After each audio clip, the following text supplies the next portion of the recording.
Você sabia que há um aviso sobre o seu rosário tão grave que, por décadas, foi sussurrado apenas, passado de um diretor espiritual a outro, jamais escrito em papel, jamais pregado do púlpito, porque a igreja temia que as almas comuns ainda não estivessem prontas para carregar o peso disso? Irmãos e irmãs, escutem isto com atenção, porque nos próximos minutos vou revelar 10 coisas que Padre Pio de Pietrelcina ensinou, em particular, sobre o rosário que vocês seguram nas mãos, e sobre o terrível erro que tantos católicos bons e generosos cometem sem jamais saber o perigo que estão convidando para dentro de seus lares. E eu prometo a vocês agora, e vou lembrá-los repetidas vezes enquanto caminharmos juntos por esta história, que a 10ª coisa, o segredo final e mais devastador, é aquele que mudou tudo para uma mãe enlutada no ano de 1962, e é aquele que Padre Pio disse que nenhum padre tinha coragem de explicar. Não saiam antes de chegarmos até ele. Aguardem até o fim, porque o que veio bem no final deste aviso foi algo que ninguém naquele pequeno convento esperava. Foi no dia 23 de setembro do ano de 1968, apenas algumas horas antes de Padre Pio fechar os olhos para este mundo pela última vez, que um jovem irmão franciscano se ajoelhou ao lado do velho e sofredor sacerdote e lhe fez uma pergunta que temia fazer há muitos anos. Perguntou: Padre, é verdade o que o senhor certa vez disse ao meu confessor, que nunca devemos dar nosso rosário a outra alma sem antes saber algo? E o velho, cujas mãos ainda traziam as chagas de Cristo crucificado, abriu os olhos cansados e disse: Meu filho, o rosário não é uma pulseira, não é um adereço, é uma corrente de fogo, e uma corrente de fogo pode aquecer uma casa ou pode queimá-la até o chão, dependendo de quem a segura e de como é passada. Ouça-me com atenção antes que eu vá. E naquele quarto frio, com o cheiro de cera de vela e o som do vento de outono pressionando as velhas paredes de pedra de San Giovanni Rotondo, o santo falou palavras que estou prestes a confiar a vocês. Mas antes de continuar, quero pedir algo a vocês, porque o que estou prestes a compartilhar não é comum, e os poderes que se opõem à luz não querem que este ensinamento se espalhe.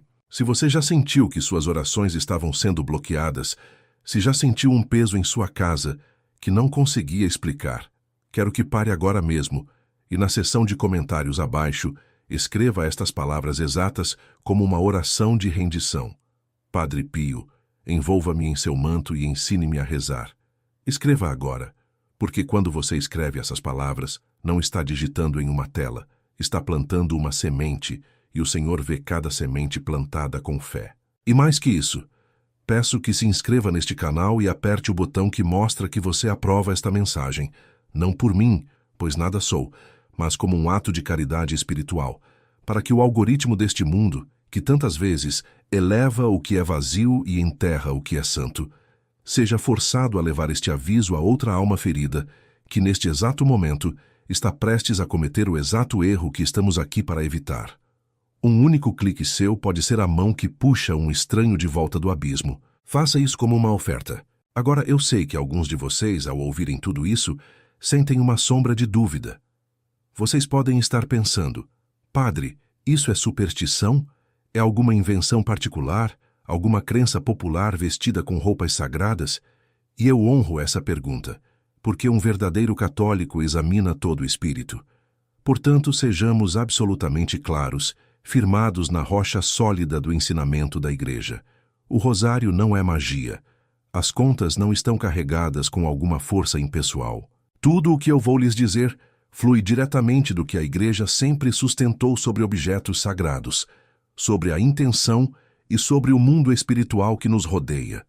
As Sagradas Escrituras nos dizem claramente, na Carta de São Paulo aos Efésios, capítulo 6, versículo 12, que a nossa luta não é contra carne e sangue, mas contra os principados, contra as potestades, contra os dominadores deste mundo tenebroso, contra as forças espirituais do mal nas regiões celestes.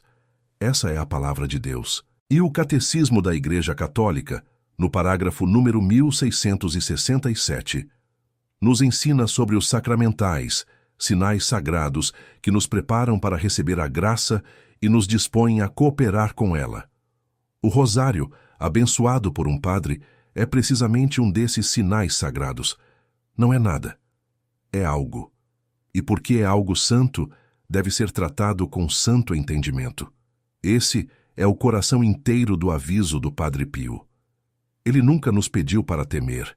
Ele nos pediu para compreender.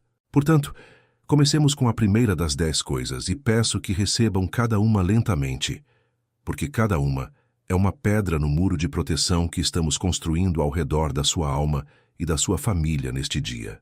A primeira coisa que o Padre Pio revelou é que um rosário nunca é meramente um objeto de decoração, e no momento em que você o trata como decoração, você o despoja da própria proteção que ele foi feito para dar. Considerem as palavras do livro do Êxodo, capítulo 3, versículo 5, quando o Senhor falou a Moisés do meio da sarça ardente e disse: Não te aproximes, tira as sandálias dos pés, porque o lugar em que estás é terra santa. Vocês ouvem o que Deus está ensinando ali? Que existe algo como terra santa e que as coisas santas exigem uma mudança na maneira como nos aproximamos delas. A própria Mãe de Deus, quando apareceu em Lourdes no ano de 1858 à humilde menina Bernadette Soubirous, segurava um rosário em suas mãos radiantes e o rezou com a menina deslizando as contas entre os dedos, embora não pronunciasse as palavras da oração que a louva. Isso foi o próprio céu nos mostrando que o rosário é uma arma do céu, não uma moda da terra. E é aqui que entra o nosso amado Padre Pio, pois ele tomou essa verdade antiga e a tornou o coração pulsante de cada dia de sua longa vida. Está registrado por aqueles que viveram com ele no convento que o Padre Pio rezava até 30, e em alguns dias mais, rosários completos em um único dia. Quando um filho espiritual certa vez lhe perguntou quantos rosários uma pessoa deveria rezar, o santo sorriu e deu aquela famosa resposta que ecoou através das décadas: reze e espere, e não se preocupe. E ele chamava o rosário de sua arma, e nunca era visto sem ele, agarrado em sua mão ferida mesmo enquanto dormia. Ele disse: dê-me uma alma que reze o rosário, e eu lhe mostrarei um exército que o inferno não pode quebrar. Agora deixe-me contar sobre um homem chamado Thomas, e conto a história dele porque quero que você sinta no seu próprio peito o peso que ele carregava antes que a luz rompesse. Thomas era um homem de 47 anos, pai de 3 filhos, que vivia numa cidade tranquila e que tinha, por todas as medidas externas, tudo o que um homem poderia desejar. Mas por dentro, ele estava se afogando. Toda noite, quando a casa escurecia e a respiração de sua esposa diminuía até o sono, um pânico sufocante subia em seu peito, um medo frio e informe que lhe dizia que ele não valia nada, que sua vida era uma mentira, que amanhã traria apenas mais vazio. Ele havia parado de rezar anos antes. Ele tinha um rosário, o rosário de sua avó, mas ele estava numa gaveta, debaixo de recibos velhos e chaves esquecidas, tratado como uma lembrança, um pedaço do passado, nada mais.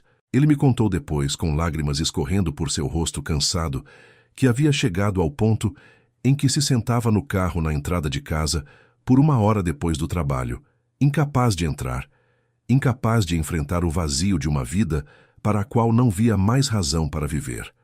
Os médicos deram nomes para aquilo, deram-lhe remédios, mas nenhum nome e nenhum remédio podiam tocar a verdadeira raiz, que era uma alma cortada da fonte de toda a vida, uma casa deixada sem guarda, uma porta deixada aberta.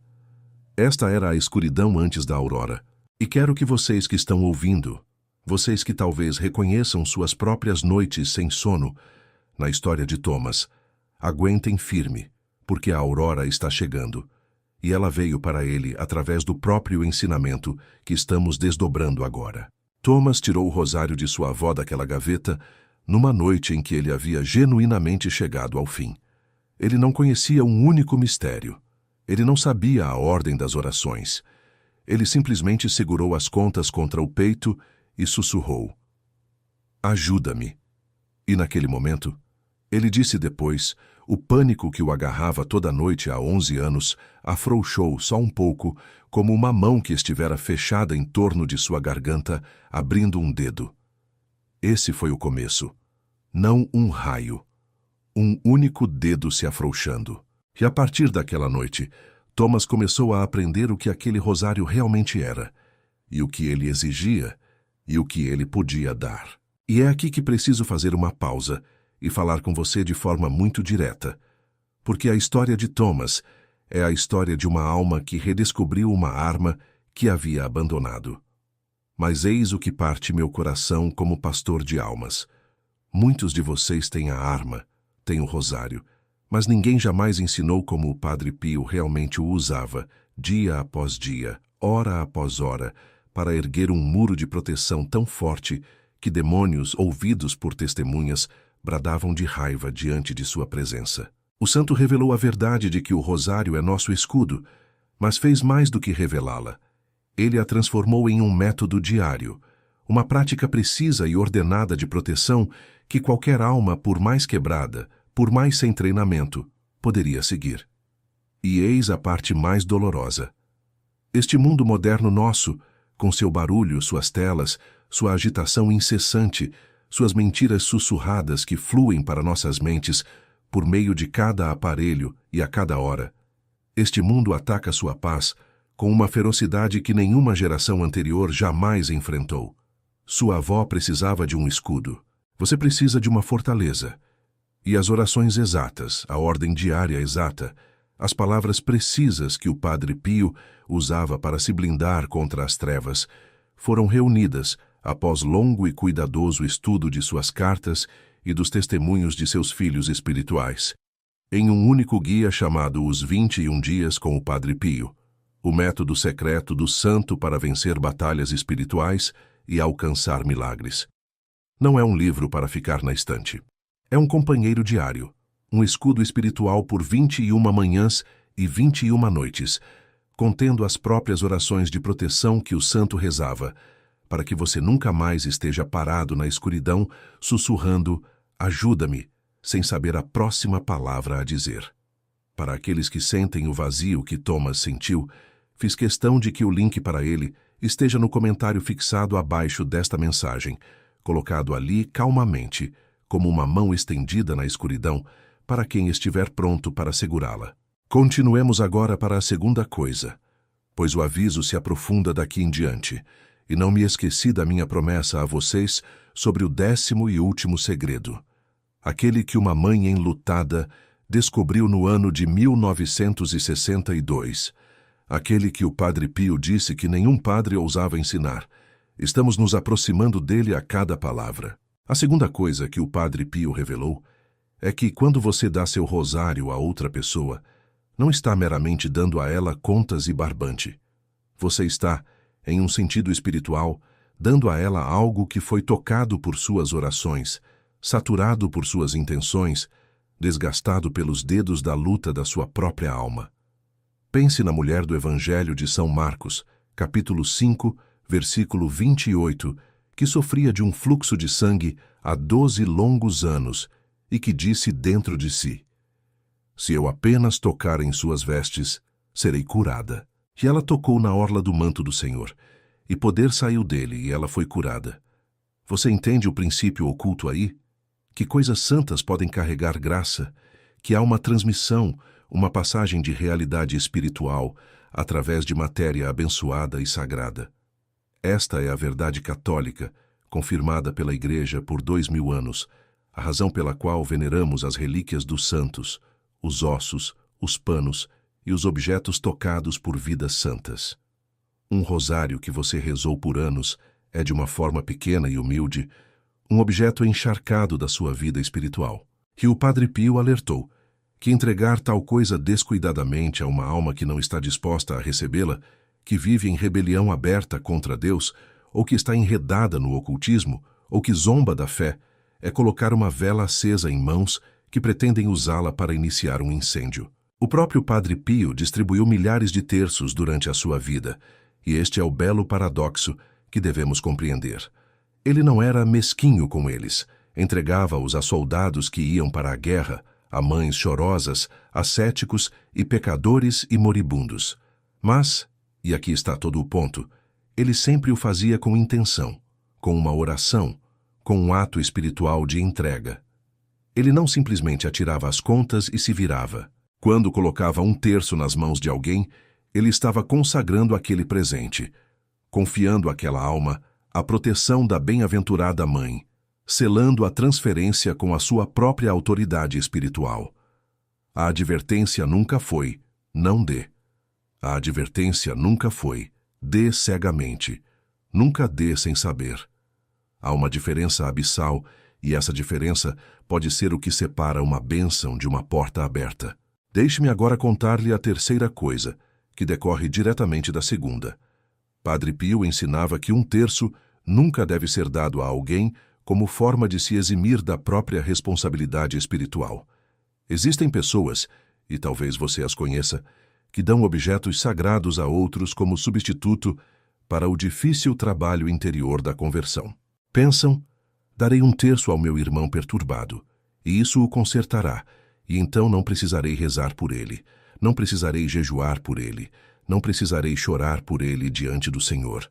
Mas o Evangelho de São Mateus, capítulo 17, versículo 21, registra as palavras do Senhor a respeito de um tipo particularmente teimoso de demônio que os apóstolos não conseguiram expulsar, e ele lhes disse: esta casta não se expulsa, senão à força de oração e jejum. O terço na mão nada significa sem a oração no coração e o sacrifício na alma. Padre Pio carregou os sofrimentos de seus filhos espirituais na própria carne. Ele suportou as feridas de Cristo, os estigmas, por 50 anos, sangrando das mãos, dos pés e do lado, e ofereceu aquela agonia pelas almas a ele confiadas. Ele não entregava um objeto a alguém e considerava seu dever cumprido. Ele deu o próprio corpo como uma oração viva. Portanto, quando damos 1/3, ele deve ser o início da nossa intercessão, não o fim dela. E agora devo contar-lhe a quarta coisa, e aqui a história se volta para algo mais sombrio e mais urgente, porque Padre Pio advertiu especificamente sobre dar o seu terço a alguém que está envolvido, ainda que secretamente, em práticas que se opõem à luz. No livro dos Atos dos Apóstolos, capítulo 19, versículos 18 e 19, lemos sobre os novos crentes na cidade de Éfeso, que, ao abraçarem a fé, reuniram seus livros de artes mágicas e os queimaram publicamente, e o valor daqueles livros era de 50.000 moedas de prata. A igreja primitiva compreendia, com uma clareza que infelizmente perdemos, que o oculto e o santo não podem ocupar o mesmo espaço, que existe uma oposição real e violenta entre o reino da luz e o reino das trevas. Padre Pio, no seu ministério do confessionário, onde às vezes ouvia confissões por 16 horas num único dia, encontrou almas atormentadas por se envolverem com adivinhação, sessões espíritas, leitura do futuro, feitiços e maldições. E ele advertiu que 1/3 bento, dado a um lar onde tais coisas são praticadas, torna-se um campo de batalha. O objeto sagrado não perde a sua santidade, mas torna-se um ponto de violenta contenda, e a alma despreparada pode ser terrivelmente abalada pela guerra espiritual que irrompe ao seu redor. Havia uma jovem, chamá-la-ei de Maria, embora não seja este o nome que sua mãe lhe deu, que chegou a compreender esta verdade através de grande sofrimento. Maria tinha 29 anos e passara grande parte da juventude buscando paz em todos os lugares errados. Visitara aqueles que alegavam ler o futuro nas cartas. Participara de reuniões onde tentavam falar com os mortos. Usava amuletos no pescoço que lhe haviam dito que trariam fortuna e amor. E, no entanto, sua vida era um turbilhão de ansiedade tão severa que não conseguia manter um emprego, não conseguia manter um relacionamento, não conseguia dormir mais do que 2 ou 3 horas quebradas por noite. Ela me descreveu a sensação de nunca estar sozinha em seu próprio quarto. Um frio que se instalava sobre sua cama, sonhos tão aterrorizantes que passara a temer o próprio ato de fechar os olhos. Sua mãe, uma mulher de fé profunda e simples, estava morrendo de tristeza ao ver a filha definhar. Esta é a Dora, a ferida profunda, com a qual quero que você se sente por um momento, porque o tormento de Maria não era imaginário, e seu isolamento era total. Ela sentia que ninguém poderia compreender, que nenhum padre acreditaria nela, que estava além do alcance de qualquer ajuda. Em seu desespero, uma tia bem-intencionada lhe dera 1/3, mas ninguém lhe dissera que não se pode simplesmente pendurar contas sagradas sobre uma vida ainda emaranhada nas cordas das trevas. Ela usava o terço e os amuletos juntos, e a guerra dentro dela só aumentou. A virada veio quando um sábio e velho confessor, muito no espírito do Padre Pio, explicou-lhe que ela não podia servir a 2 senhores, que precisava renunciar, completa e em voz alta, a toda a prática do ocultismo, juntar cada amuleto, carta e objeto amaldiçoado e livrar-se deles por completo, antes que a paz do terço pudesse se enraizar em sua vida. E ela o fez. Chorando, tremendo, aterrorizada, ela renunciou a tudo e tomou o terço, desta vez, como seu único e total refúgio, e começou a rezá-lo todos os dias em uma ordem precisa de proteção. O frio deixou seu quarto. Os sonhos amenizaram-se e então cessaram. Em poucos meses ela dormia a noite inteira pela primeira vez em uma década. Sua mãe, que rezara por isso durante anos, chorou com uma alegria que as palavras não podem conter. E eu conto a história de Maria, porque sei com certeza, que entre os milhares de vocês que ouvem minha voz agora, há muitos que carregam essa mesma ferida que ela carregava, essa mesma ansiedade que não tem nome que seu médico possa curar, essa mesma sensação de uma presença no quarto, de um peso que desce quando as luzes se apagam, de uma guerra sendo travada pela sua paz que você não escolheu e não entende. Se esse é o seu caso, quero que me ouça. Você não é louco, você não está sozinho, e você não está sem esperança. Maria não conquistou sua escuridão pela força de vontade. Ela a conquistou por um método, pela prática diária e ordenada de oração e proteção que santos como Padre Pio passaram a vida aperfeiçoando. É precisamente por isso que o guia que mencionei a você, Os 21 Dias com Padre Pio, mudou a rotina noturna de tantos milhares de famílias ao redor do mundo, porque ele não apenas diz para você orar, ele o pega pela mão de manhã e à noite, por 21 dias, através das orações exatas de renúncia, de proteção, de consagração, que selam um lar contra a escuridão. Imagine por um instante como seria sua vida daqui a 3 semanas.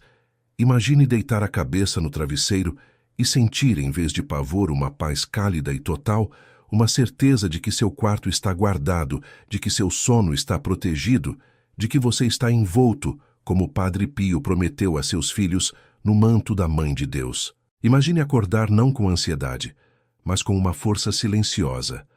Essa paz não é fantasia. É o fruto ordinário de uma vida espiritual ordenada, e milhares que antes sofriam exatamente como Maria sofria, exatamente como talvez você sofra, a encontraram através deste mesmo método. A mão está estendida no comentário fixado, para quem dentre vocês estiver pronto, esta noite, a parar de lutar sozinho. Agora prossigamos para a quinta coisa. E lembro-lhes novamente, estamos caminhando firmemente em direção ao 10º e último segredo. Aquele nascido da dor de uma mãe no ano de 1962, o mais devastador de todos. E não o esqueci, e nem vocês devem esquecê-lo. A quinta coisa que Padre Pio revelou é que um rosário carrega a atmosfera espiritual do lugar onde foi guardado e das mãos que o seguraram. No livro do profeta Ageu, capítulo 2, versículo 13, o Senhor levanta uma pergunta marcante sobre santidade e contaminação, perguntando se aquilo que é impuro pelo contato com um corpo morto contamina o que toca, e a resposta dada é sim, contamina. O profeta estava ensinando uma lei espiritual profunda, que a contaminação se espalha mais facilmente que a santificação, que uma única coisa impura pode contaminar muitas, enquanto a santidade deve ser cuidadosamente guardada e cultivada. Padre Pio aplicou essa sabedoria ao rosário.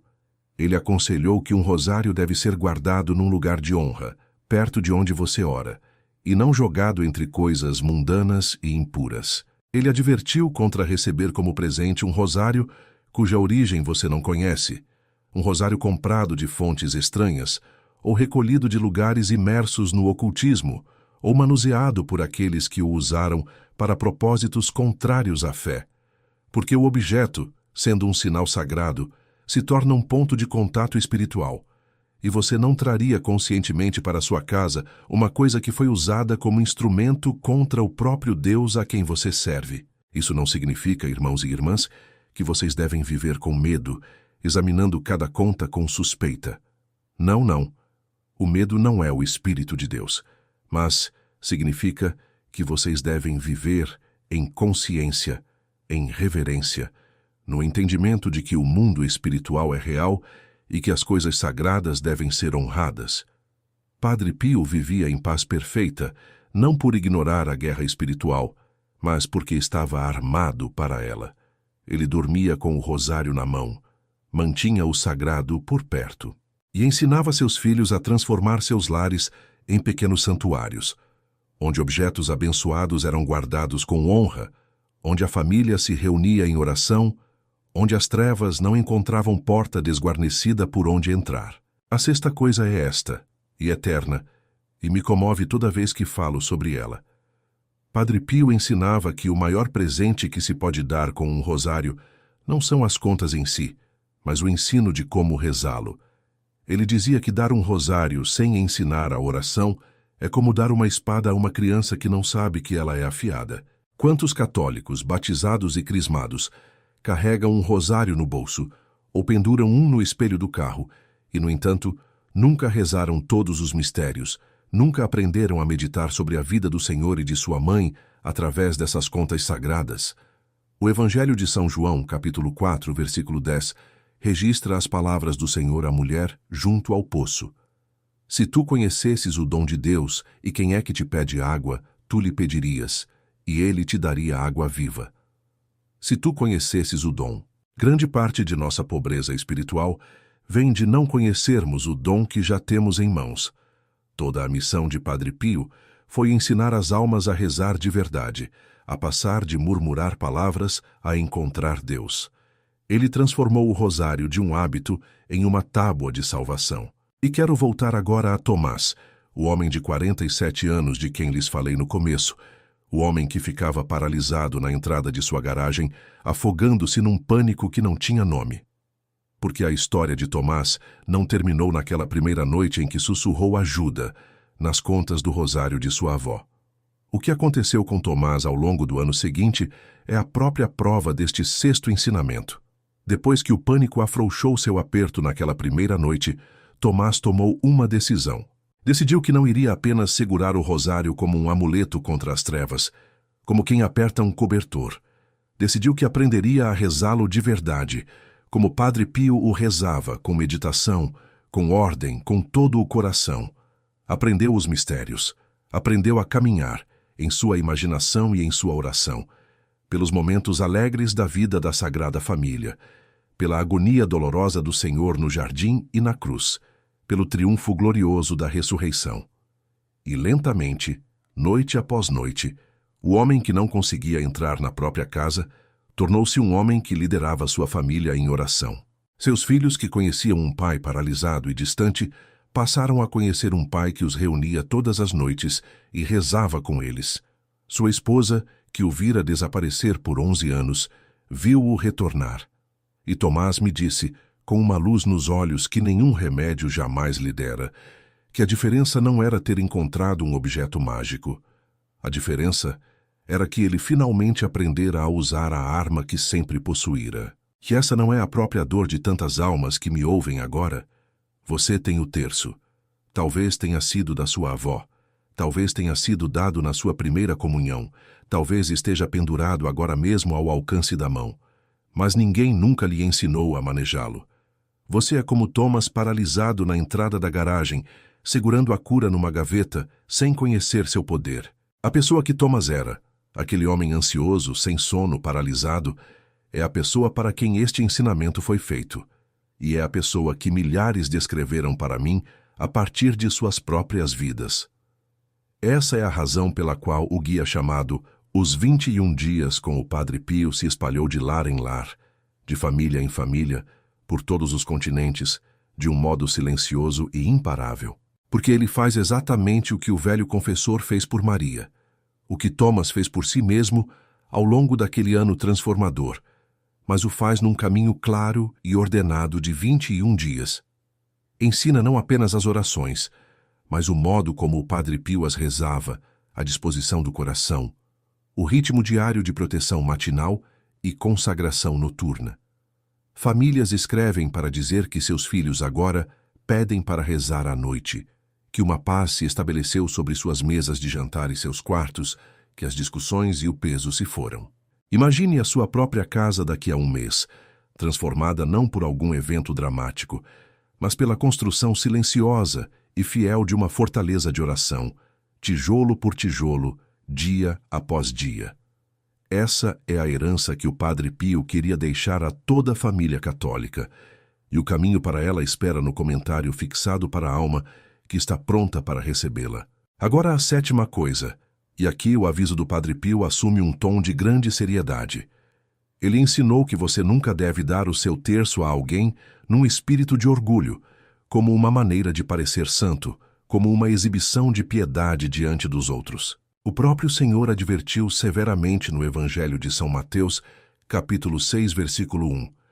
Guardai-vos de praticar a vossa justiça diante dos homens, para serdes vistos por eles. Caso contrário, não tereis recompensa junto do vosso Pai que está nos céus. Há uma maneira de dar coisas santas que é, na verdade, sobre o doador, sobre ser visto como generoso, como espiritual, como devoto. E o Padre Pio, que escondeu seus estigmas sob luvas sem dedos por 50 anos, que fugia das multidões que procuravam tocá-lo, que chorava quando o chamavam de santo, entendia que o orgulho pode envenenar até mesmo os nossos atos mais sagrados. Um terço dado para impressionar é um terço esvaziado de seu poder. Um terço dado em amor humilde e escondido é um terço que pode mover o céu. A oitava coisa é uma que muitos acham surpreendente. O Padre Pio ensinou que você deve ter muito cuidado ao dar um terço que foi central para suas próprias batalhas espirituais. O terço através do qual você recebeu graças específicas, a menos que você seja claramente movido pelo Espírito Santo a fazê-lo. Por quê? Não por egoísmo, mas porque tal terço se tornou, para você, uma espécie de monumento, uma testemunha da fidelidade do Senhor em sua vida. No livro de Josué, capítulo 4, versículos 6 e 7, quando o povo de Israel atravessou o rio Jordão em terra seca, o Senhor ordenou que pegassem 12 pedras e as erguessem como memorial, para que quando seus filhos perguntassem no futuro, que significam estas pedras, eles contassem a história da libertação de Deus. Um terço através do qual você lutou e venceu suas batalhas é como aquelas 12 pedras, um memorial da graça. O Padre Pio compreendia o valor desses monumentos espirituais. Dar um de ânimo leve, sem a clara inspiração de Deus, pode ser descartar um testemunho que o Senhor pretendia que você guardasse para mostrar a seus filhos, para fortalecer sua própria fé nos dias difíceis que ainda virão. E agora a nona coisa, e estamos muito perto do segredo final, então fiquem comigo. Segurem firme, porque a 10ª é aquela que desfaz tudo o que vocês pensavam saber. A nona coisa que o Padre Pio revelou é que um terço, uma vez verdadeiramente dado com oração e intenção, cria um vínculo de solidariedade espiritual entre quem dá e quem recebe, uma conexão real e viva na comunhão dos santos. Quando você entrega seu terço da maneira correta, com uma oração de confiança, você está se comprometendo a continuar rezando por aquela alma, e um fio espiritual é tecido entre vocês que o tempo e nem mesmo a morte podem romper. A primeira carta de São Paulo aos Coríntios, capítulo 12, versículo 26, ensina que se um membro sofre, todos os membros sofrem com ele. E se um membro é honrado, todos se alegram juntos. Somos um só corpo. E entregar um terço feito no verdadeiro espírito é um ato que o une em solidariedade mais profunda com outra alma, de modo que vocês carregam um ao outro, intercedem um pelo outro, lutam um pelo outro diante do trono de Deus. É por isso que os filhos espirituais do Padre Pio somavam centenas de milhares, ligados a ele não por papel, mas pela oração, e porque ele lhes prometeu, em palavras que confortaram gerações: Ficarei às portas do paraíso até que todos os meus filhos espirituais tenham entrado. Ele compreendia o vínculo. Ele honrava o vínculo. Ele nos advertiu a nunca entrar nele descuidadamente, mas nos ensinou que, entrado da maneira correta, é uma das realidades mais belas de toda a vida cristã. E antes de lhes dar o 10º e último segredo, preciso falar a vocês, do mais profundo do meu coração como pastor, porque tudo o que percorremos juntos hoje nos conduziu a este momento. Falamos de Tomé, paralisado em sua dor. Falamos de Maria, atormentada em seu quarto. Falamos da guerra que tantos de vocês estão travando, em silêncio, noite após noite. E talvez, enquanto ouviam, sua mente tenha se desviado não para si mesmos, mas para alguém que amam. Um filho que se afastou da fé e agora parece perdido numa vida de vazio. Uma filha mergulhada em ansiedade, incapaz de dormir, buscando paz em lugares que apenas aprofundam suas feridas. Um marido sobrecarregado por uma dor que ele não nomeia. Uma mãe, envelhecendo e cheia de medo, que se distanciou do Deus de sua infância. Você conhece o rosto deles. Você o está vendo agora. E sente aquela dor, aquela impotência de ver alguém que você ama sofrer numa escuridão que você não consegue alcançar. Ouça-me. O maior ato de amor, a maior caridade que você poderia oferecer a eles não é dinheiro, não é conselho, não são palavras que eles não estão prontos para ouvir. É colocar em suas mãos ou rezar sobre a vida deles exatamente o método de proteção que o Padre Pio deixou para almas como essas. É por isso que tantos que encontraram paz para si mesmos através dos 21 dias com o Padre Pio passaram a dá-lo àqueles que amam, como um ato de resgate, como uma corda lançada a uma alma que se afoga, como a mais terna caridade que um coração pode oferecer a outro. Adquiri-lo para um ente querido que está longe de Deus, ou perdido na dor, ou sob uma escuridão da qual não pode escapar, é tornar-se para eles o que o velho confessor foi para Maria, o que as contas da avó foram para Tomé. O link permanece ainda no comentário fixado, colocado ali para você não como uma compra, mas como uma possibilidade. A possibilidade de que você seja exatamente a mão que Deus usa para puxar alguém que você ama de volta para a luz. Não deixe esse pensamento passar sem agir sobre ele, porque a alma em que você está pensando foi colocada em seu coração neste momento por uma razão. E agora a 10ª coisa, o segredo final. Aquele que prometi a vocês desde o início, aquele que uma mãe enlutada descobriu no ano de 1962, aquele que o Padre Pio disse que nenhum sacerdote em seu tempo tinha coragem de ensinar do púlpito. Aproximem-se, irmãos e irmãs, porque esta é a revelação que reúne todas as outras numa única verdade ardente. No outono do ano de 1962, uma mulher chamada Helena, de 44 anos de idade, fez a longa e difícil jornada até San Giovanni Rotondo, carregando em suas mãos gastas um único rosário e uma tristeza tão pesada que aqueles que a viam diziam que ela parecia caminhar sob um peso invisível. Seu único filho, um rapaz de 19 anos chamado Antônio, havia morrido 4 meses antes em um acidente súbito e terrível, e Helena não dormia uma noite inteira desde então. Ela tinha parado de comer, tinha parado de falar com o marido, tinha, nas horas mais sombrias, parado de acreditar que Deus era bom, ou que ele sequer existia. E ela veio ao Padre Pio não para ser consolada, pois acreditava que a consolação estava além de seu alcance, mas para lhe fazer uma única pergunta que vinha dilacerando sua alma. Ela queria saber se o rosário que seu filho carregava no bolso no dia em que morreu, o rosário que ela agora apertava, o rosário ainda manchado com a poeira daquela estrada terrível, ainda poderia alcançá-lo. Poderiam suas orações em suas contas ainda tocar seu menino que havia cruzado para a eternidade. Ou ele estava perdido para ela para sempre, além do alcance de seu amor. E o Padre Pio, que tinha o dom de ler os segredos dos corações, olhou para aquela mãe despedaçada, e seus próprios olhos se encheram de lágrimas, e ele lhe disse a 10ª coisa, o segredo que, segundo ele, nenhum padre em seus dias tinha coragem de pregar do púlpito, porque o mundo havia esfriado e o havia esquecido, e porque as almas já não eram ensinadas a acreditar nisso. Ele lhe disse isto.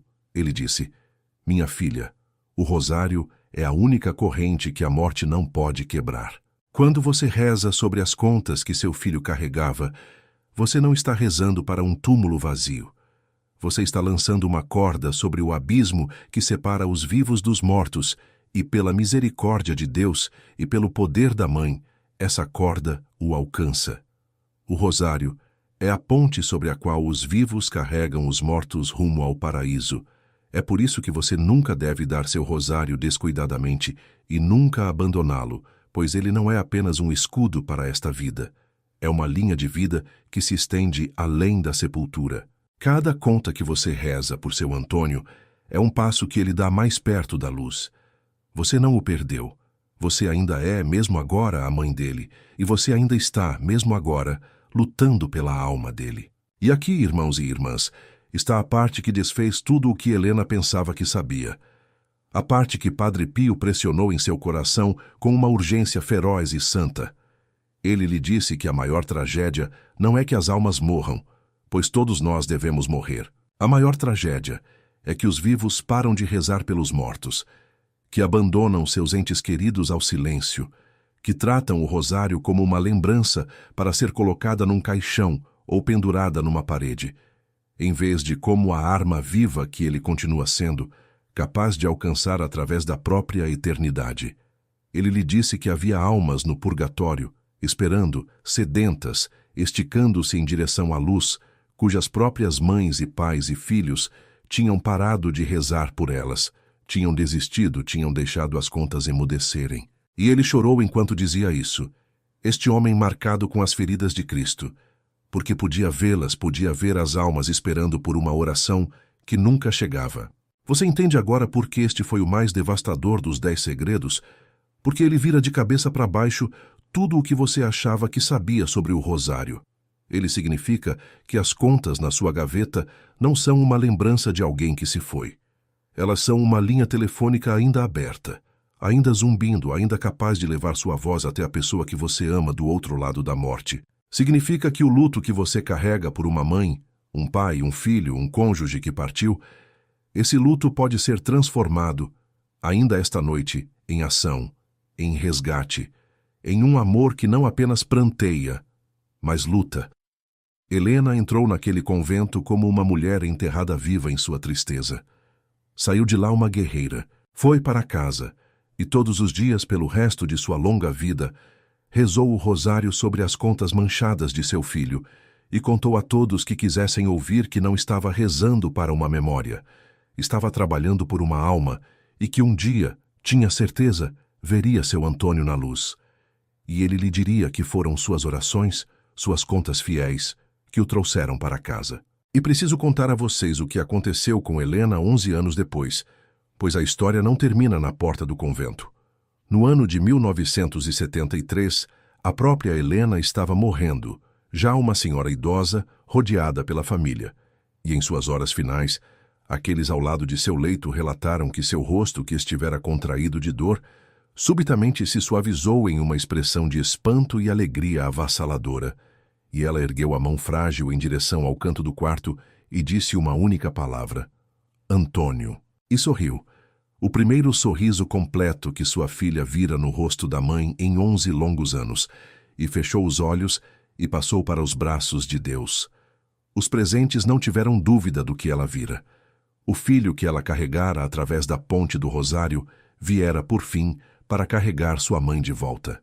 Esta é a verdade que Padre Pio disse que ninguém ousava pregar, e eu a estou pregando a vocês agora, sem medo, porque vocês merecem sabê-la. Seu rosário não é uma decoração, não é uma memória, não é uma bugiganga para ser dada de presente sem pensar ou posta para descansar em silêncio. É uma corrente de fogo que une o céu e a terra, e até o reino dos falecidos, em uma comunhão ininterrupta de amor. E cada um dos 10 avisos pelos quais caminhamos hoje, do primeiro a este 10º, final e mais devastador, aponta para esta única realidade flamejante, que em suas mãos você segura algo tão poderoso que o inimigo de sua alma treme só de pensar que você aprenda a usá-lo plenamente. E assim eu lhes pergunto, nestes últimos momentos antes de rezarmos juntos, que pensem novamente naquele que vocês perderam, ou naquele que temem perder, ou na escuridão que vocês mesmos têm enfrentado no silêncio de suas noites. Fechemos agora os olhos onde quer que vocês estejam e rezemos juntos, não com palavras emprestadas, mas com a dor e a esperança de nossos próprios corações. Pai Celestial, Autor de toda misericórdia, eu venho diante de vós, segurando em minhas mãos esta humilde corrente de contas, e peço que me ensineis por fim a amá-la como vós a destinastes a ser amada. Perdoai-me, Senhor, pelas vezes em que tratei esta arma de luz como um mero ornamento, pelos momentos em que a deixei esfriar em uma gaveta esquecida, e pelos dias em que dei de presente, sem pensar ou rezar, o próprio escudo que colocastes em minha guarda. Mãe Maria, Rainha do Santíssimo Rosário, envolvei-me com vosso manto, e também a toda a alma que está ouvindo estas palavras nesta mesma hora, em toda língua e em todo canto da terra, e não permitais que nenhum de nós se perca. Padre Pio, servo fiel que trazias as chagas de Cristo e que rezaste estes mesmos mistérios através de noites de terror e combate, intercedei por mim agora e ensinai-me a manter a linha como a mantiveste, década após década, até que as trevas fugissem. E por aqueles que amei e perdi, pela mãe, pelo pai, pelo filho, pelo amigo cujo rosto sobe em minha memória enquanto falo, ofereço estas contas como uma ponte de fogo através do silêncio da morte, confiando que nenhuma oração feita com amor é jamais desperdiçada e que o Deus que conta cada lágrima não deixará cair ao chão uma única Ave Maria sem ser ouvida. Concede-me, Senhor, a coragem de rezar amanhã, e no dia seguinte, e de continuar rezando quando eu nada sentir, quando estiver cansado, quando o inimigo sussurrar que é inútil, pois é precisamente então que esta corrente se torna mais forte. Cobre meu lar, cobre meus filhos, cobre aqueles que se afastaram de ti e já não sabem o caminho de volta. E quando minha própria hora final chegar, permite que eu, como Helena, levante minha mão em direção ao canto do quarto e veja o rosto daquele que veio para me carregar. Amém. Irmãos e irmãs, se estes 10 avisos abriram vossos olhos, se ao menos um deles alcançou o lugar em vosso coração que mais precisava, então não deixeis esta graça parar convosco. Deixai abaixo, nos comentários, aquela âncora de fé. Padre Pio, rogai por mim e por quem eu amo, e sabei que os lerei e rezarei por cada um pelo nome. Apertai aquele botão de inscrição e que aquela suave marca do like seja vosso pequeno ato de caridade espiritual, para que esta mensagem atravesse as próprias pontes de que falamos e alcance uma mãe enlutada, um pai assustado, uma alma sob ataque que está procurando esta noite exatamente estas palavras. Compartilhai isto com a pessoa que Deus acabou de colocar em vossa mente, pois isto não é acaso, e o comentário fixado contém o caminho para caminhar estes 21 dias com o próprio Padre Pio, para que as orações que ele usava como seu escudo diário se tornem também vossas. Ide agora em paz, e ide armados. Segurai vosso rosário esta noite não como uma lembrança, mas como a arma ardente que sempre foi.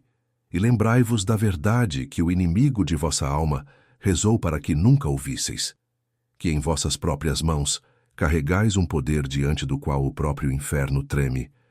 Que Deus Todo-Poderoso vos abençoe, o Pai, e o Filho, e o Espírito Santo, e que a Santíssima Mãe do Rosário vos guarde, a vós e a vossa família, e aos que perdestes, sob seu manto, esta noite e para sempre.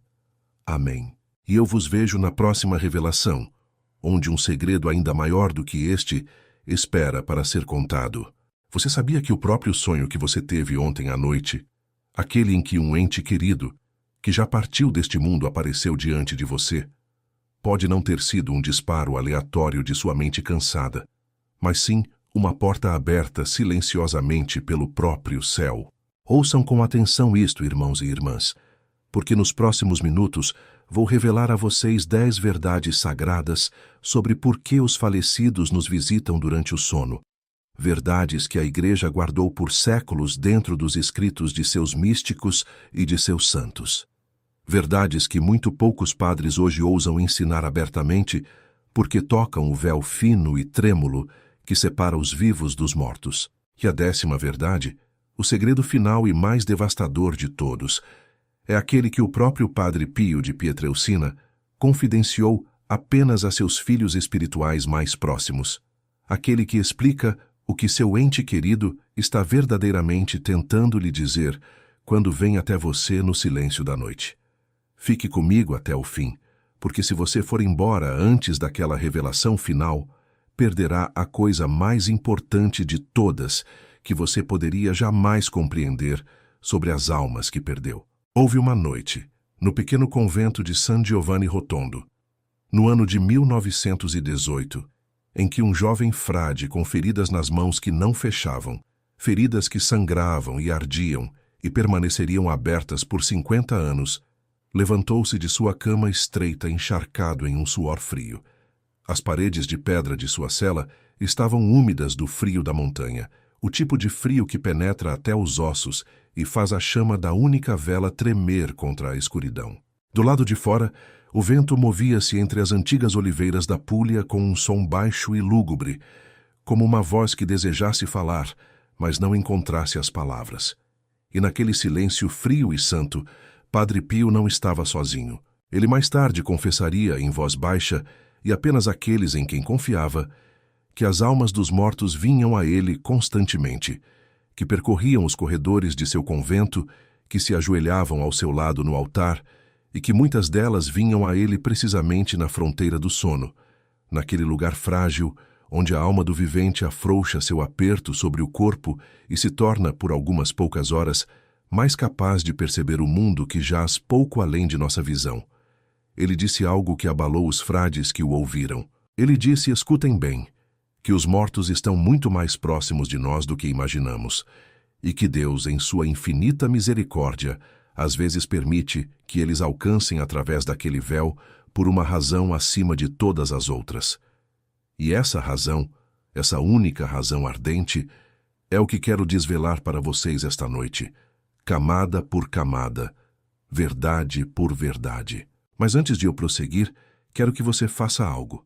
Se você já sonhou ao menos uma vez com alguém que amou e perdeu, uma mãe, um pai, um marido, uma esposa, um filho levado cedo demais, um amigo cuja ausência ainda dói no centro do peito, quero que você pause agora mesmo e escreva nos comentários abaixo estas 3 simples palavras: almas do céu, rogai por mim.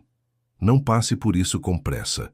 Quando você escreve essas palavras, está unindo a sua voz à de milhares de outros que carregam o mesmo luto silencioso, e algo acontece no mundo invisível quando os enlutados rezam juntos.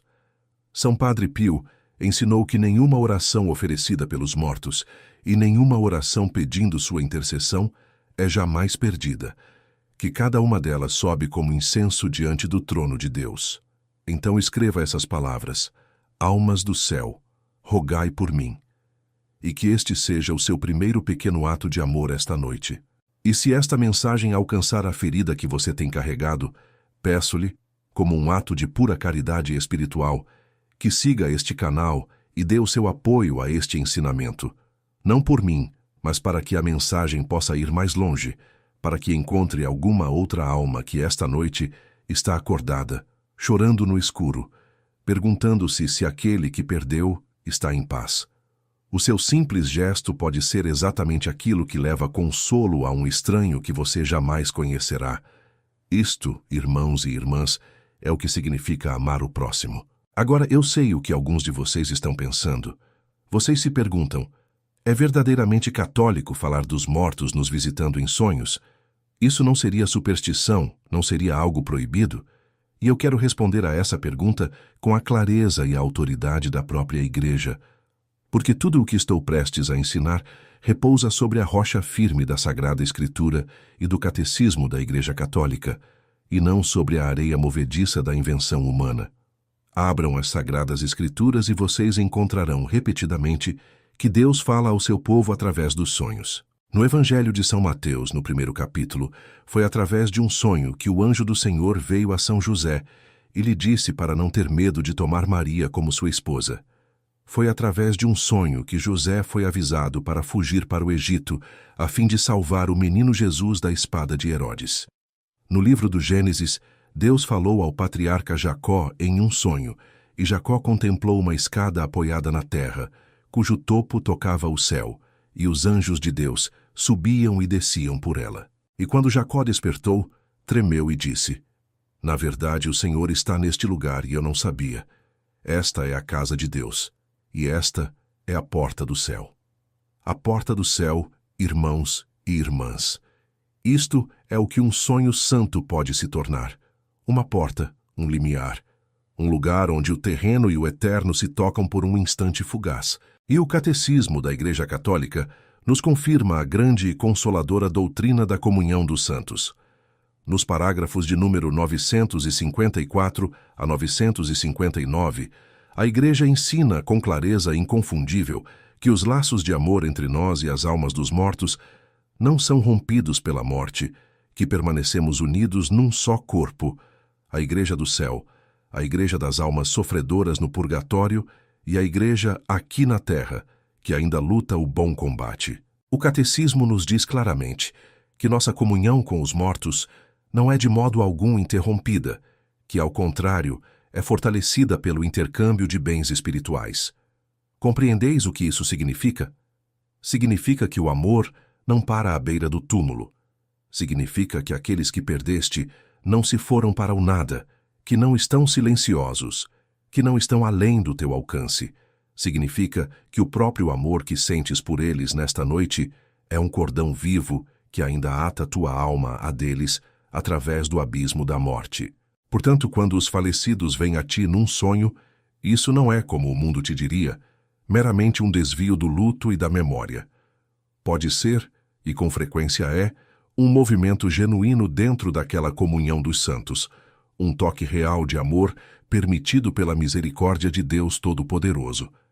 E agora que estamos sobre este fundamento sólido, permita-me começar a revelar as 10 verdades, e prometo-te que cada uma te aproximará da compreensão do que teus amados falecidos estão verdadeiramente tentando dizer. A primeira verdade é esta: muitas vezes os falecidos vêm a nós em sonhos porque estão pedindo nossas orações. Esta é, talvez, a razão mais comum de todas, e é aquela que os grandes místicos da Igreja confirmaram ao longo dos séculos.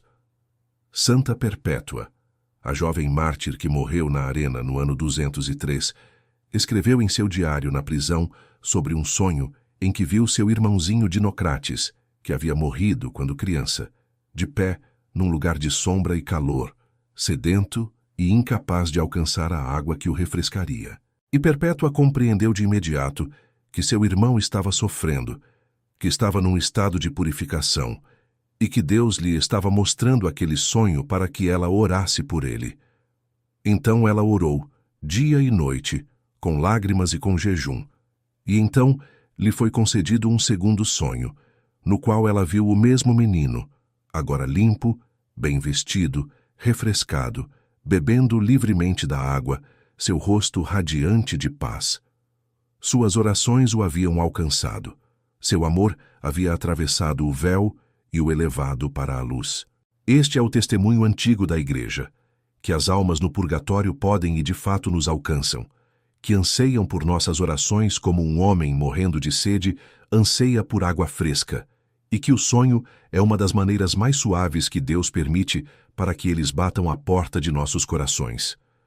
E o Padre Pio confirmou essa verdade em nossa própria era moderna, não como uma lenda distante, mas como uma realidade viva que ele experimentou com seus próprios sentidos. Ele disse abertamente que mais almas de mortos vinham visitá-lo naquela montanha do que homens e mulheres vivos subiam a estrada para buscar seu conselho. Em certa ocasião, ele contou a seus confrades-frades sobre um velho que lhe apareceu no convento numa noite fria, sentado calmamente junto à grande lareira. Padre Pio perguntou quem ele era, e o homem respondeu que havia morrido naquele mesmo prédio há muito tempo, quando servia de abrigo, e que ainda precisava de orações, e que Deus, em sua misericórdia, permitira que ele viesse pedir que o santo sacrifício da missa fosse oferecido pelo repouso de sua alma. Padre Pio ofereceu aquela missa, e a alma nunca mais foi vista, pois finalmente havia sido levada para casa. Vocês entendem, irmãos e irmãs? Os mortos não pedem para nos assustar. Eles pedem para ser amados.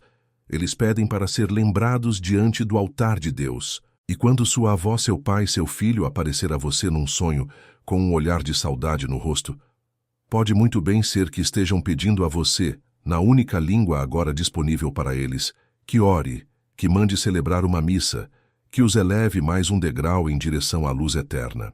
Deixem-me contar sobre uma mulher chamada Teresa, de uma cidade pequena, uma mulher de 62 anos, que me escreveu carregando uma dor tão pesada que ela disse que pareciam pedras costuradas no forro do coração.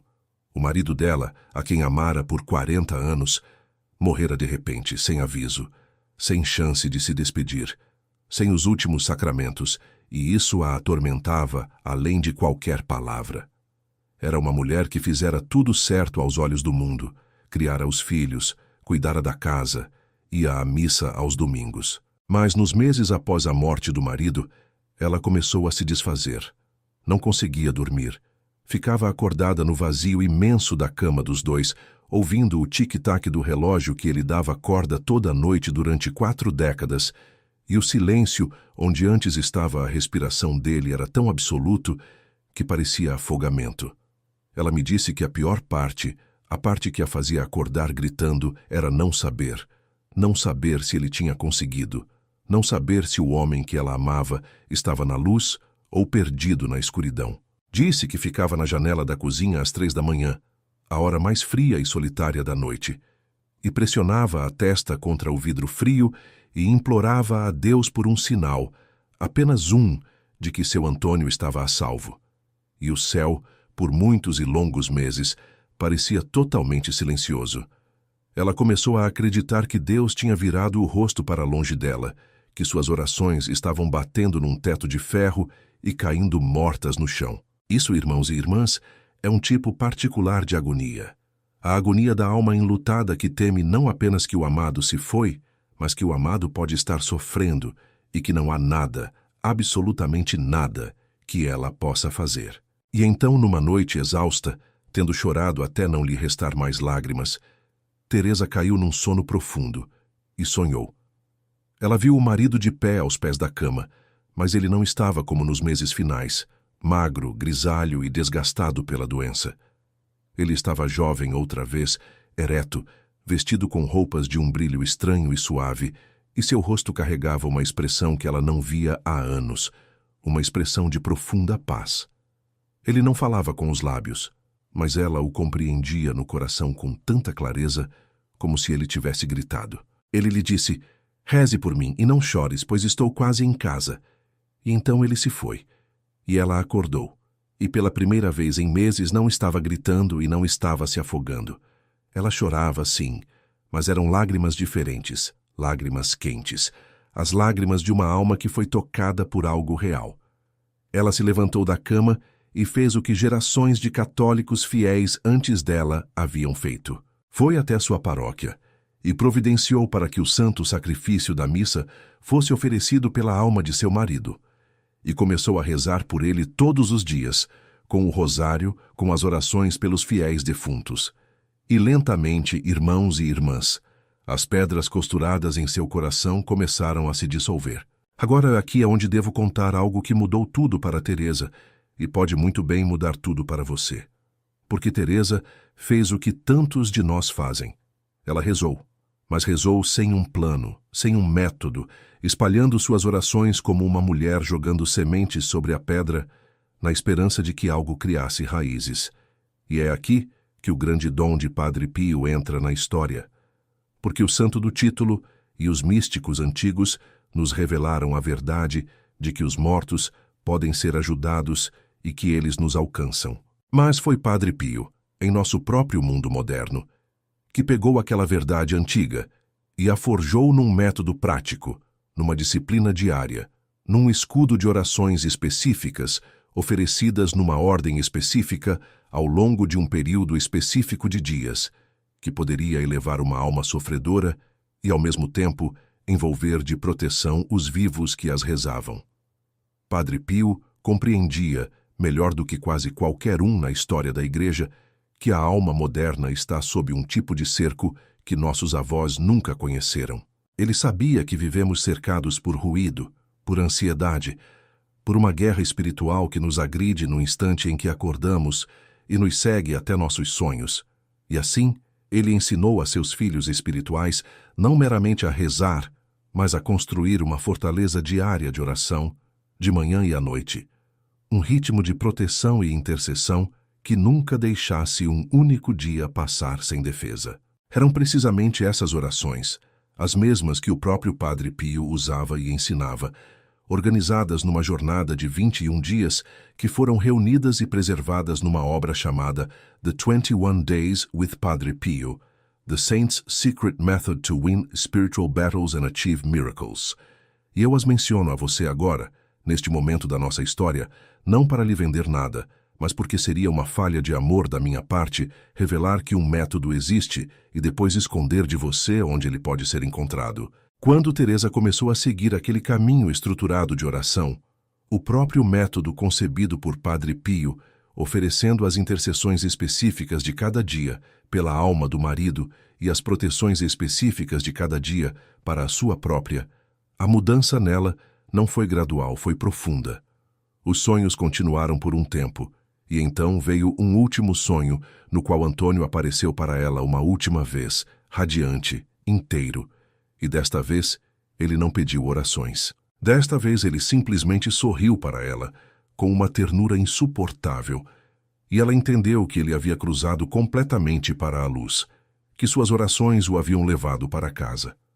Se você carrega esse mesmo não saber em seu coração esta noite, esse mesmo medo por alguém que perdeu, então saiba que esta ferramenta existe, este escudo de oração diária, e que o link para ela repousa calmamente no comentário fixado abaixo deste ensinamento, esperando o momento em que você estiver pronto. Agora deixe-me continuar, porque tocamos apenas a primeira das 10 verdades, e as que vêm adiante tornam-se mais profundas e mais impressionantes a cada passo.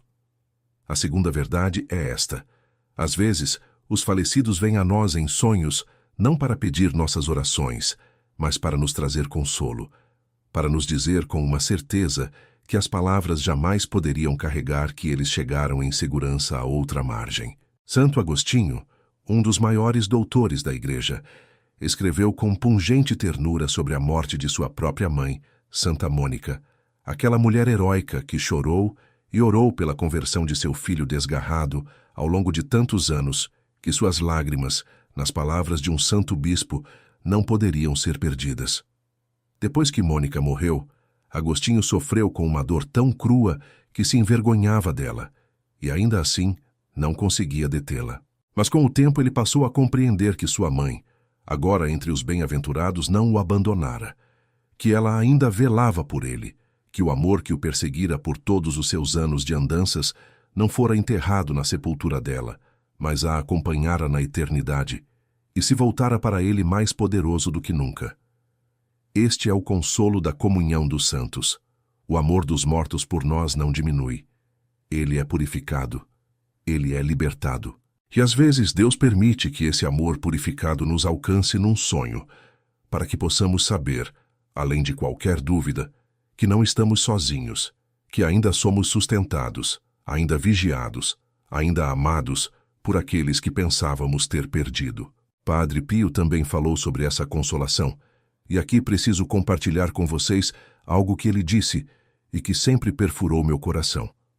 Ele disse a seus filhos espirituais que, quando estivessem sofrendo, quando estivessem esmagados sob o peso do mundo, chamassem por seus entes queridos falecidos, pois as almas no céu e as almas, sendo purificadas no purgatório, estão ligadas a nós por um amor que a morte não pode romper, e é-lhes permitido por Deus interceder por nós e nos confortar.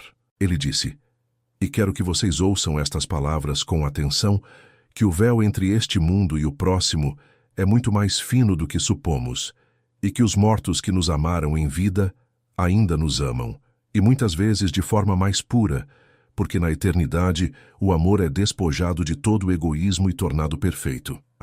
Então, quando seu pai, partido há tantos anos, aparece a você em um sonho e simplesmente coloca a mão em seu ombro, ou quando sua mãe aparece e o olha com aqueles olhos cheios de uma paz que você nunca viu nela em vida, não o descarte.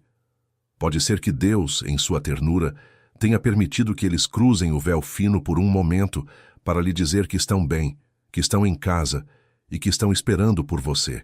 Deixe-me contar agora sobre um homem chamado Marcos, um homem forte, um homem trabalhador de 45 anos, que nunca em sua vida derramou uma lágrima que alguém tivesse visto. Ele construíra um muro ao redor do seu coração, tijolo por tijolo, ao longo de uma vida de decepções. E atrás daquele muro ele escondia uma tristeza tão antiga e tão profunda que ele quase esquecera que estava lá.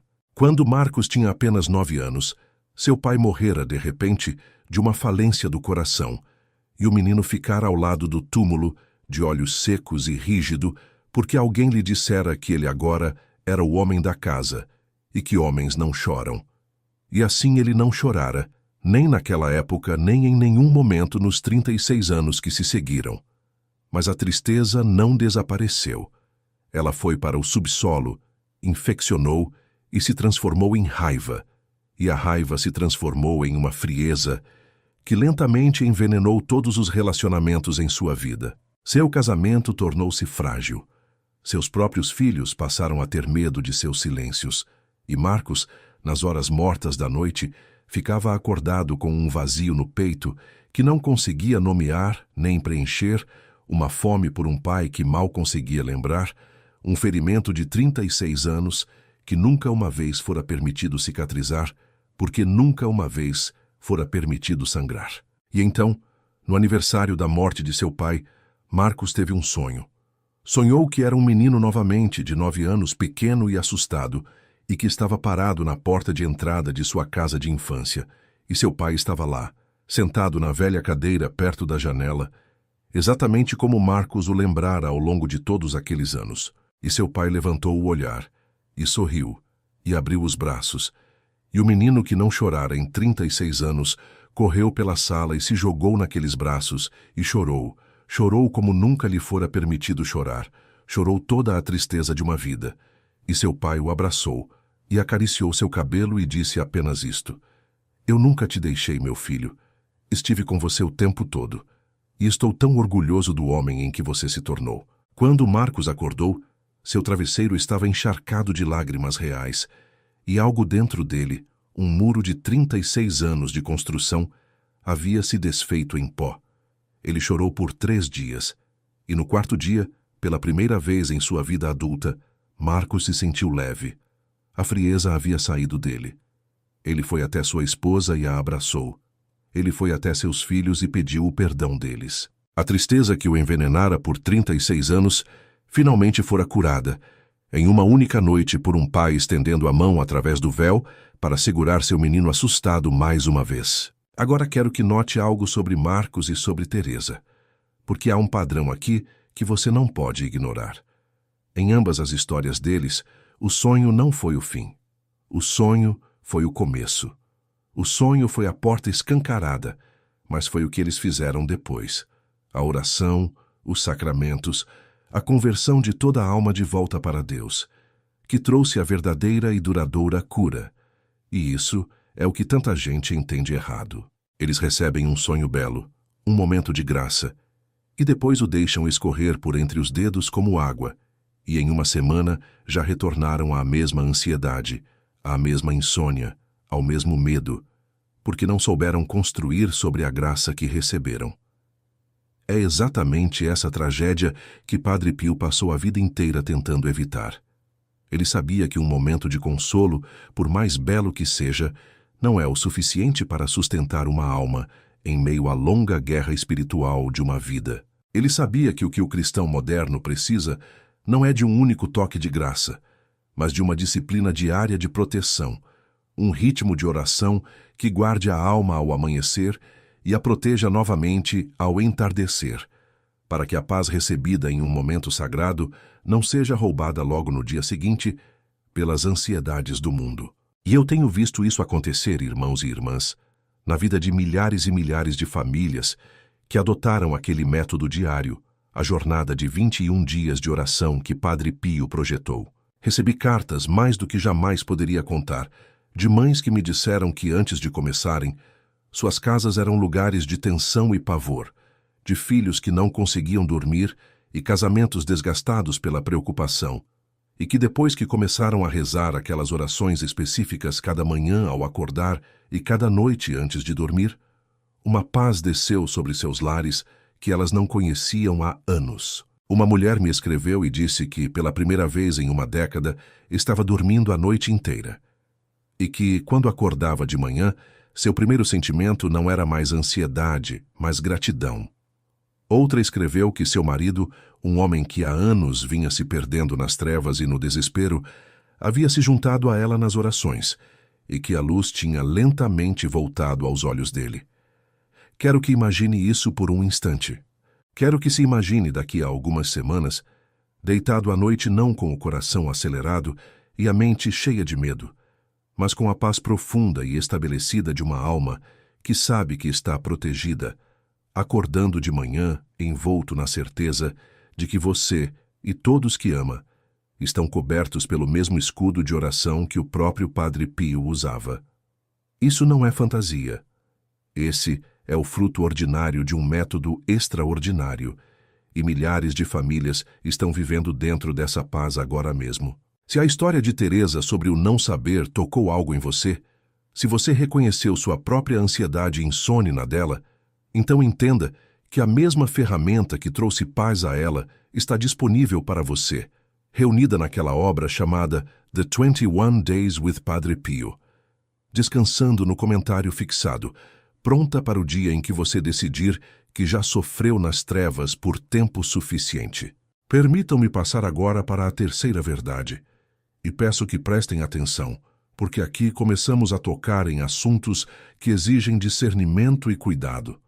A terceira verdade é que nem todo sonho com os mortos é uma visitação do céu, e a Igreja, em sua sabedoria, ensina-nos a provar os espíritos, apesar o que recebemos contra a medida da fé. Pois há sonhos que vêm simplesmente de nosso luto e de nossa memória, o funcionamento natural de uma mente que sente falta do que perdeu, e esses não são visitações, mas também não são maus, são simplesmente a dor do amor expressando-se no sono. E então, mais raramente, há sonhos que carregam um peso diferente, uma escuridão, uma confusão, um espírito que não busca consolar, mas perturbar, plantar medo, sussurrar mentiras sobre aqueles que perdemos. São Paulo nos adverte em sua segunda carta aos Coríntios, no capítulo 11, que o próprio Satanás se disfarça de anjo de luz. Assim, o inimigo de nossas almas não hesitará em falsificar até mesmo a aparência de um rosto amado, se com isso puder nos levar ao desespero, ao medo ou às práticas proibidas de tentar evocar e comandar os mortos. E é por isso que o discernimento é tão profundamente importante. E por que devo adverti-los com todo o amor e toda a seriedade que possuo contra a grande e crescente tentação de nossa época, a tentação de buscar os mortos por meios proibidos, através de médiuns, de sessões espíritas, das práticas que a Escritura condena nos termos mais fortes possíveis. No livro do Deuteronômio, no capítulo 18, o Senhor ordena ao seu povo que não se encontre entre eles quem consulte os mortos por meio de práticas ocultas, pois todos os que fazem essas coisas são abominação para o Senhor.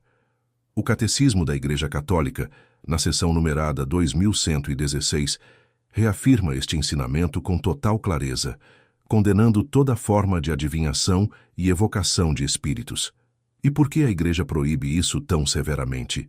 Não porque seja cruel, não porque deseje nos afastar daqueles que amamos, mas porque ela é uma mãe que sabe que essas portas, uma vez abertas pela presunção humana, não admitem os amados mortos, mas o enganador inimigo, e a alma que busca consolo por tais meios encontra, em vez disso, confusão, opressão e uma escuridão que se apega. O sonho santo é um dom dado por Deus segundo a sua vontade e o seu tempo. Jamais pode ser evocado, exigido ou fabricado por nós. E no momento em que tentamos tomar à força aquilo que só pode ser recebido como dom, saímos da luz e entramos numa sombra onde há coisas à espera que não têm em mente o nosso bem. Esta é uma das razões pelas quais a proteção diária que Padre Pio ensinou é tão vital em nossos tempos.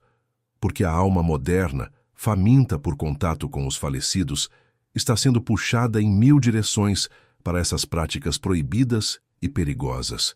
E o que o coração enlutado verdadeiramente necessita não é o contrafaz do oculto, mas a genuína e santa comunhão dos santos, alcançada pela oração, pela missa, pelos sacramentos, sob a proteção de Deus. Padre Pio ensinou que o caminho mais seguro e mais certo para permanecer em verdadeira comunhão com nossos falecidos amados é rezar por eles e confiá-los à misericórdia de Deus, nunca tentar comandá-los ou evocá-los. E ele ensinou que uma alma envolta diariamente na armadura de orações específicas, poderosas e testadas pelo tempo, é uma alma que o inimigo não pode enganar facilmente. Uma alma que pode receber as genuínas consolações que Deus deseja enviar, enquanto permanece protegida dos contrafases que o inimigo deseja substituir. Mas permitam-me agora prosseguir para a quarta verdade, porque é uma das mais ternas de todas, e prometi que iríamos ainda mais fundo. A quarta verdade é que os falecidos às vezes vêm até nós em sonhos para conceder o perdão que nunca foi dito, ou para pedir o perdão que nunca tiveram a chance de dar. Quantos de nós carregamos, nos cômodos secretos do coração, uma conversa que nunca foi terminada? Quantos de nós perdemos alguém com palavras duras, ainda pairando no ar entre nós, com uma ferida não cicatrizada, com um pedido de desculpas não dito, com uma reconciliação que a morte pareceu roubar para sempre? Esta é uma das formas mais cruéis de luto. O luto que se enreda com a culpa. O luto que sussurra para você à noite que você falhou com quem amava, que você não esteve lá, que disse a coisa errada, que nunca mais poderá consertar. E quero lhe dizer, pela autoridade da comunhão dos santos e pela misericórdia sem limites de Deus, que não é tarde demais, que o cordão do amor que o liga aos falecidos é também um cordão pelo qual o perdão ainda pode viajar, em ambas as direções, mesmo agora. Santa Faustina Kowalska, a grande apóstola da Divina Misericórdia, escreveu em seu diário sobre as muitas almas dos mortos que vieram até ela, algumas para pedir orações e algumas para se reconciliar, e ela entendeu que a misericórdia de Deus se estende até mesmo às fronteiras entre esta vida e a próxima. Que Deus, em sua bondade, trabalha para curar os laços de amor rompidos, mesmo depois que a morte pareceu tê-los cortado. E Padre Pio, que carregou as feridas de Cristo em sua própria carne por 50 anos, compreendeu a agonia dos que não perdoam e dos que não são perdoados melhor do que qualquer homem de sua época. No confessionário, onde às vezes passava 10, 12 e até 16 horas em um único dia, ele encontrou um rio de almas humanas, carregando exatamente esse veneno. O veneno de uma reconciliação, que veio tarde demais. E ele ensinou a elas que o caminho para a paz era levar aquele relacionamento rompido diante de Deus, oferecer orações e a Santa Missa pelos falecidos, perdoar de coração e pedir perdão em oração, confiando que Deus levaria aquelas palavras através do véu até a alma que precisava ouvi-las. Deixe-me contar sobre uma mulher chamada Isabel, de 40 anos, cuja história nunca consegui esquecer. Isabel e sua mãe não se falavam nos últimos 2 anos de vida da mãe. Tudo começou com algo pequeno, como essas coisas costumam acontecer. Uma discordância, uma palavra áspera, uma ferida no orgulho. E então o silêncio se endureceu num muro, e o muro cresceu mais alto a cada mês que passava, até que nenhuma das duas mulheres sabia como derrubá-lo, e ambas eram orgulhosas demais para tentar.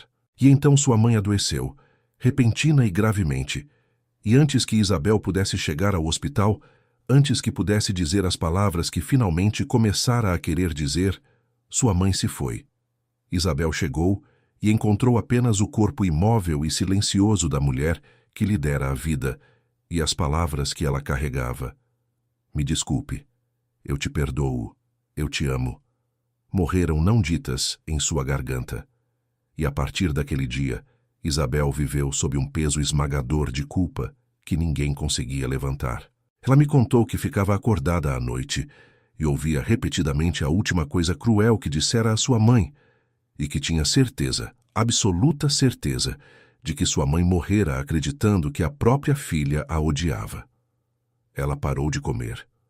Afastou-se da família. Começou a acreditar que estava além do perdão, que havia cometido um pecado que nem mesmo Deus poderia lavar, o pecado de deixar sua própria mãe morrer sem ser amada. Durante 3 anos, Isabel viveu naquela escuridão. E então, em seu desespero, tendo ouvido falar do método diário de oração que o Padre Pio ensinava, ela começou, sem muita esperança, simplesmente porque não tinha mais nada a perder, a rezar aquelas orações todos os dias pelo descanso da alma de sua mãe, e a implorar a Deus toda noite que levasse uma mensagem de amor e dor através do véu para sua mãe. E na 9ª noite, Isabel sonhou. Ela sonhou que estava na cozinha de sua mãe, e sua mãe estava ali no fogão, exatamente como estivera 1000 vezes na infância de Isabel. E sua mãe se virou, e não havia raiva em seu rosto, nenhuma censura, apenas um amor avassalador e radiante. E sua mãe se aproximou dela e tomou o rosto de Isabel entre as 2 mãos, do mesmo jeito que fazia quando Isabel era pequena, e disse: "Minha filha, nunca houve nada a perdoar. Eu te amei a cada instante, em vida e agora além dela, e só esperava que você se perdoasse." E Isabel acordou, e os 3 anos de culpa esmagadora caíram de seus ombros num instante, e ela chorou. E pela primeira vez desde a morte de sua mãe, sentiu o amor de sua mãe a envolvê-la como calor, como luz, como um abraço que a morte não conseguira encerrar. Agora quero que você entenda algo sobre o momento do sonho de Isabel, porque não é acidente, e é a chave de tudo o que estou tentando lhe ensinar esta noite. Aquele sonho não veio a Isabel durante os 3 anos em que ela ficou passiva em sua culpa, sem fazer nada além de se afogar. Veio na 9ª noite depois que ela começou a rezar com método, com disciplina, com as orações diárias específicas que Padre Pio ensinava pelos mortos e pelos enlutados. A graça é sempre um dom, e Deus nunca está preso aos nossos métodos, mas repetidas vezes na vida dos santos e na vida dos fiéis comuns, vemos que Deus derrama suas graças mais abundantemente na alma que se preparou, que abriu a porta, que assumiu a disciplina diária da oração e se dispôs a receber. É por isso que Padre Pio insistiu durante toda a sua vida que seus filhos espirituais rezassem não ocasionalmente, não quando a vontade lhes desse, não apenas em momentos de crise, mas diariamente, com fidelidade, com um ritmo estruturado que envolvesse cada hora de cada dia. E quero falar agora diretamente àqueles de vocês que estão ouvindo e carregam uma ferida como a de Isabel, um relacionamento rompido com alguém que já se foi, uma reconciliação que a morte pareceu roubar. Quero que considerem que talvez o maior ato de amor que vocês poderiam realizar, não apenas por si mesmos, mas pela alma falecida que ainda pode estar esperando, como a mãe de Isabel esperava, que vocês abrissem a porta, é assumir essa mesma disciplina diária de oração. E quero lhes dizer algo que vai além até mesmo da sua própria cura. Talvez haja alguém em sua própria família agora mesmo, ainda vivo, que está se afogando como Isabel se afogou, alguém que se afastou da fé, alguém perdido no luto, alguém sob um ataque espiritual que vocês podem ver, mas não conseguem alcançar com meras palavras. A maior caridade que vocês poderiam oferecer a essa pessoa não é mais uma discussão, nem outra conversa preocupada, mas o dom dessa armadura diária de oração colocada em suas mãos como uma boia lançada a um homem que está se afogando. Dar a alguém o próprio método que Padre Pio usou para vencer suas batalhas espirituais, reunido naquela obra, Os 21 Dias com Padre Pio, cujo link espera no comentário fixado abaixo, é dar a eles algo que vale mais que ouro, porque é dar a eles as ferramentas do próprio resgate. Comprem não apenas para si mesmos, mas como um ato de salvação para aquele em sua família que está mais distante da luz, aquele que está de luto, aquele que está sob ataque E vocês poderão um dia descobrir que este único ato de amor foi o fio pelo qual o céu atraiu uma alma perdida para casa. Mas eu lhe disse que havia 10 verdades, e chegamos apenas à quarta. E eu prometi que o segredo final e mais devastador, a 10ª verdade, aquela que o Padre Pio confidenciou apenas a seus filhos espirituais mais próximos, seria revelado antes do fim. Portanto, deixe-me avançar agora para a 5ª verdade, e quero que você se segure, porque daqui em diante as revelações se tornam mais surpreendentes a cada passo. A 5ª verdade é que os falecidos às vezes vêm até nós em sonhos para nos avisar, nos guiar, nos afastar de um caminho que leva à ruína. Em todas as Sagradas Escrituras e em toda a vida dos santos, descobrimos que Deus, em sua providência, às vezes usa as almas dos bem-aventurados falecidos para transmitir um aviso aos vivos, um aviso destinado a salvar uma alma de um perigo que ela ainda não consegue ver. Isso não é adivinhação. Não é a adivinhação proibida que a Igreja condena. Isso é a livre ação de Deus, que pode enviar qualquer mensageiro que ele desejar, da maneira que ele desejar, para atrair uma alma errante de volta à salvação. O grande São Gregório Magno, um dos doutores da Igreja e um papa que governou a Igreja no século VI, escreveu extensamente em seus diálogos sobre as aparições dos mortos aos vivos, e ensinou que Deus permite essas aparições para a instrução, correção e consolação daqueles que permanecem. Ele compreendia que o véu é fino, que os 2 mundos se tocam com mais frequência do que sabemos, e que a misericórdia de Deus é infinitamente inventiva nas maneiras pelas quais ela se estende para nos salvar. E o Padre Pio, em nossa própria época, confirmou isso repetidamente. Há um relato bem documentado de uma alma que veio até ele durante a noite. Uma alma em grande angústia, para suplicar não por si mesma, mas para enviar um aviso aos vivos, para que pudessem emendar suas vidas antes que fosse tarde demais. O Padre Pio levava essas visitas com a maior seriedade, pois sabia que os mortos que passaram para a eternidade veem com uma clareza que nós, ainda envoltos na névoa deste mundo, não podemos possuir. Eles veem o verdadeiro peso do pecado. Eles veem o verdadeiro valor de uma alma. Eles veem para onde nossos caminhos estão levando com uma visão não obscurecida pelas ilusões desta vida. E, portanto, quando tem permissão para nos avisar, é uma misericórdia além de qualquer preço. Deixe-me contar sobre um jovem chamado David, de 33 anos, que estava caminhando, embora ainda não soubesse, em direção à beira de um precipício. David havia herdado os negócios de seu pai e, por um tempo, a fé de seu pai. Mas após a morte de seu pai, David gradualmente deixou ambos escapar. Os negócios ele manteve, mas a fé ele abandonou, e pior, começou a se envolver com homens que o levaram à desonestidade, a esquemas que beiravam a lei e depois a ultrapassavam, a um estilo de vida que prometia riqueza, mas estava silenciosamente apodrecendo sua alma por dentro. Ele silenciava sua consciência com dinheiro e prazer, e com o barulho constante de uma vida ocupada e próspera, e dizia a si mesmo que seu pai, se estivesse vivo, teria compreendido que era assim que o mundo funcionava. Mas nos momentos de quietude, no espaço entre o sono e a vigília, David sentia uma crescente inquietação, uma sombra no canto de sua visão, a sensação de que estava sendo levado a algum lugar para onde não queria ir. E então seu pai veio a ele em um sonho. David me contou que foi mais vívido do que qualquer sonho que já tivera, mais real, de certa forma, do que sua vida desperta. Seu pai estava diante dele, e havia uma grande tristeza em seus olhos. E ele disse a David: "Meu filho, eu vejo a estrada que você está trilhando, e ela termina em trevas, e não me é permitido trilhá-la por você, mas me é permitido suplicar que você volte enquanto ainda há tempo." E então seu pai lhe mostrou, na estranha e vívida maneira dos sonhos, uma visão de para onde suas escolhas o estavam levando. A perda de tudo que ele amava, a ruína de seu nome, o naufrágio de sua alma. E David despertou nas garras de um terror tão puro que se viu de joelhos ao lado da cama antes mesmo de estar totalmente acordado, rezando pela primeira vez em anos, rezando as orações que seu pai lhe ensinara quando era menino. Aquele sonho foi o começo do retorno de David. Ele rompeu com os homens que o haviam corrompido. Fez reparação pelo que fizera. Foi à confissão pela primeira vez em 11 anos e chorou no confessionário como uma criança, e saiu de lá um homem diferente.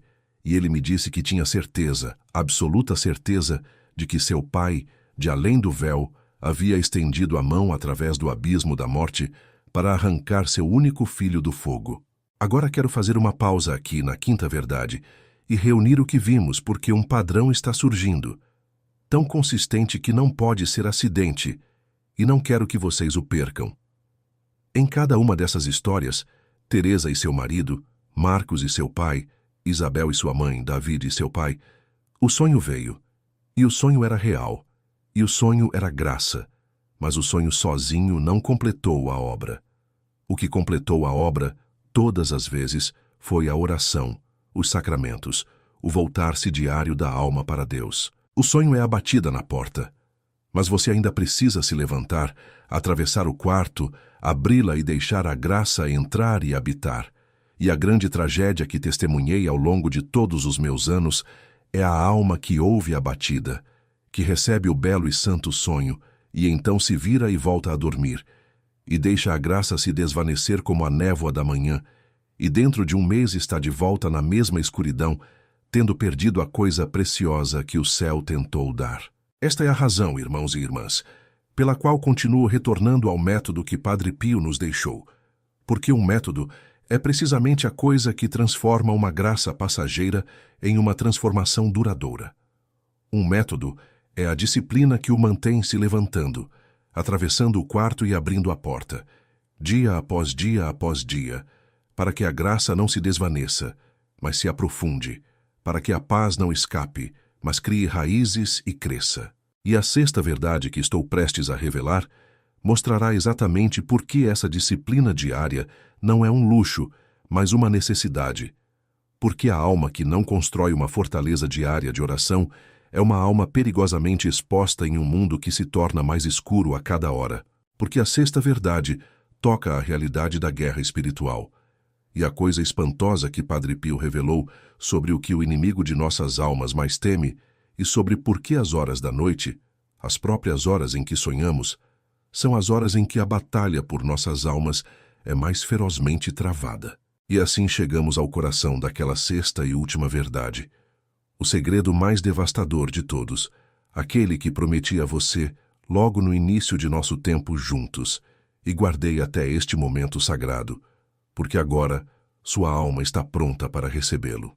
O que Padre Pio revelou entre lágrimas, aqueles que se ajoelhavam ao seu lado no silêncio do convento, é isto: o inimigo de nossas almas não teme nada tanto quanto uma alma que reza pelos mortos, e uma alma que deixa os mortos rezarem por ela, porque nessa santa troca o véu entre o céu e a terra se torna fino, e a graça jorra como água através de uma represa rompida, e as trevas não conseguem resistir à sua presença. É por isso que as horas da noite, exatamente as horas em que seu amado vem até você em sonhos, são as horas em que o inimigo luta com mais afinco para preenchê-las com medo e esquecimento, em vez de fé.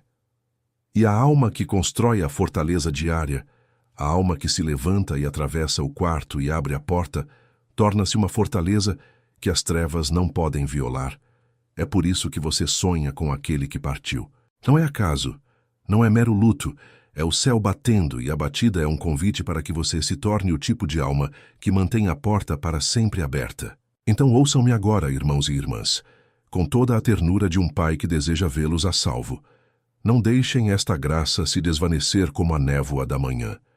Se estas palavras mexeram com algo profundo dentro de você, se sentiu a presença daquele que perdeu se aproximando enquanto escutava, então deixe nos comentários abaixo estas simples palavras: Padre Pio, rogai por meu amado, e que este seja seu primeiro ato de fé, sua primeira batida na porta do céu pela alma que você carrega no coração. E se esta mensagem lhe trouxe um só momento de paz, então compartilhe-a. Envie-a à mãe que chora, ao irmão que pranteia, ao amigo que sonha e não compreende, porque passar esta luz a uma alma nas trevas está entre as maiores obras de misericórdia que você pode oferecer. Inscrevam-se e toquem o sino, não por mim, mas para que o céu possa alcançá-los novamente amanhã, e depois de amanhã, e todos os dias em que esta fortaleza de fé estiver sendo edificada dentro de vocês. E carreguem sempre com vocês a ferramenta que Padre Pio deixou exatamente para esta hora. O método reunido em Os 21 Dias com Padre Pio. O método secreto do santo para vencer batalhas espirituais e alcançar milagres, esperando por vocês no comentário fixado abaixo. Tomem-no não apenas para si mesmos, mas para aquele em sua família que está longe de Deus, que está de luto, que jaz exposto durante a noite, sem uma fortaleza própria, porque colocar este escudo em suas mãos é a forma mais verdadeira e elevada de amor. É a diferença entre uma graça que se desvanece e uma graça que dura uma vida inteira, entre um único sonho e uma vida inteira transformada. Agora vão em paz, e que o Deus que sustenta os vivos e os mortos na palma de sua mão lhes conceda a certeza de que nenhum amor oferecido a Ele jamais se perde, de que aqueles que dormem em Cristo não se foram, mas foram adiante, e de que a porta entre vocês e eles não é um muro, mas um limiar. Que a terna intercessão de Padre Pio envolva suas noites, que seus sonhos se tornem